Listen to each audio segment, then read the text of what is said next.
Pratika Rawal. Have a look at her left ankle.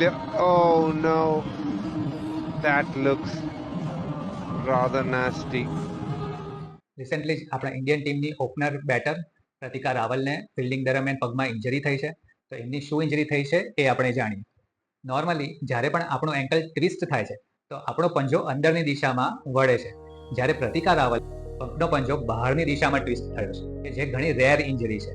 મોટાભાગે આ પ્રકારની ઇન્જરીમાં અંદરના લિગામેન્ટ મતલબ કે ડેલ્ટોઇડ લિગામેન્ટની ઇન્જરી થઈ શકે છે અને સિન્ડેસ્મોસિસ લિગામેન્ટ કે જે આ બે હાડકા વચ્ચેનું લિગામેન્ટ છે એની ઇન્જરી થઈ શકે છે. ઘણા ખરા કેસમાં સાથે સાથે ફ્રેક્ચર પણ એસોસિએટેડ હોઈ શકે છે.